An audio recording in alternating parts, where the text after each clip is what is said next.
Fried rice వేస్తున్నానండి. Mutton కర్రీలోకి fried రైస్లోకి గిన్నె పెట్టుకుని ఆయిల్ పోసుకుని కొన్ని ఆనియన్స్ వేసుకున్నానండి. ఒక టమాటా కూడా వేసేసుకోండి.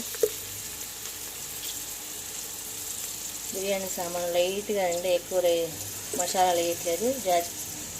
స్టార్ అనాస, సాజీరా, బ్లాక్ స్టోను, జాజికాయ, లవంగ మొగ్గలు ఇవి వేసేసుకోండి. వేసేసుకొని చెప్పండి.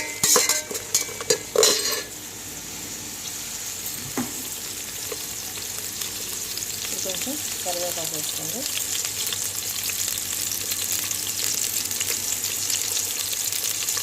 కొంచెం కొత్తిమీర వేసుకోండి. మంచిగా మగ్గనివ్వండి. ఇందులోనే పచ్చిమిర్చి కూడా వేసేసుకోండి. 4 పచ్చిమిర్చి కూడా వేసేసుకోండి. మంచి ఒకసారి మళ్ళీ మొత్తం కలిపి పచ్చిమిర్చి వేసేసి మంచిగా ఒకసారి తిప్పుకోండి. ఫ్రైడ్ రైస్ లాగా వేస్తున్నానండి. ఎప్పుడైనా నాన్ వెజ్ వండుకున్నప్పుడు సింపుల్గా ఇట్లా ఫ్రైడ్ రైస్ లాగా వేసుకుంటే వైట్ రైస్తో కాకుండా ఫ్రైడ్ రైస్తో తింటే బాగుంటుంది. ఇందులోనే అల్లం వెల్లుల్లి పేస్ట్ ఒక స్పూన్ వేసుకోండి.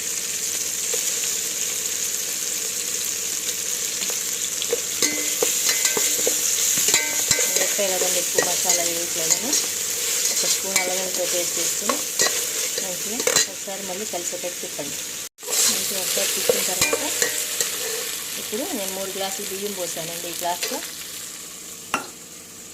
3 గ్లాసులు బియ్యం పోసాను. దీంతో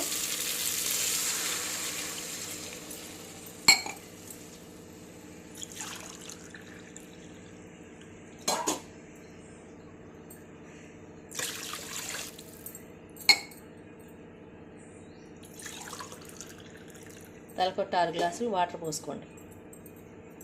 పాత బియ్యం అయితే 6 గ్లాసులు పడతాయండి. 3 గ్లాసులకి 6 గ్లాసులు వాటర్ పడతాయి. మాకు కొంచెం కొత్త బియ్యం కదండి, అందుకే నేను కొంచెం ఎసరు తక్కువ పోసుకుంటున్నానండి. ఇలా వాటర్ పోసేసుకున్నాను. ఎసరు పోసుకున్నాక ఇందులో సాల్ట్ వేసుకోండి.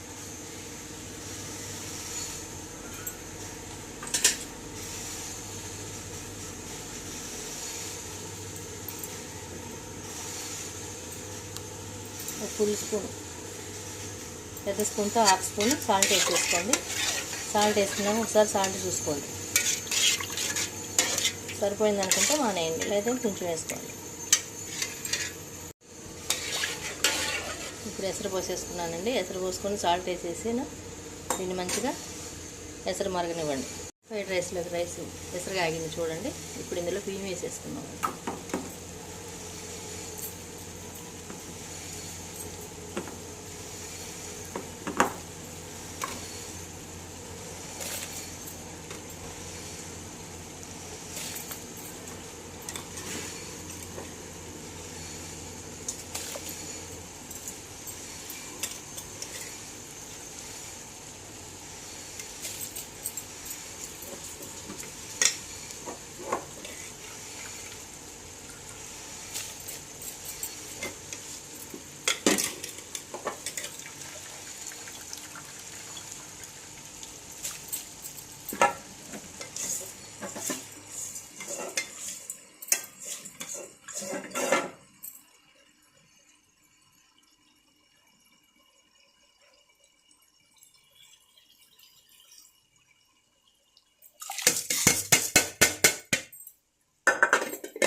బియ్యం మొత్తం వేసేసుకున్నాక ఒకసారి పెట్టండి.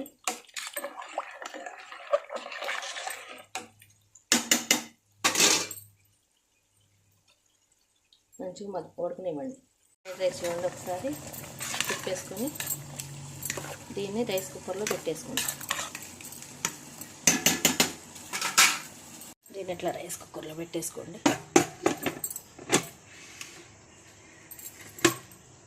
మూత పెట్టేసుకోండి, ఉడుకుతుంది. ఫుడ్ కలర్ వేసుకోండి రైస్ కుక్కర్లో. ఆప్షనల్ అండి ఇది, కావాలంటే వేసుకోండి, లేదంటే లేదు.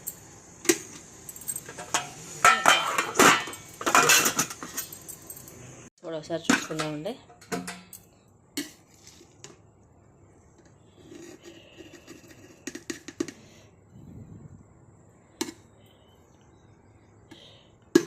అయిపోయిందండి.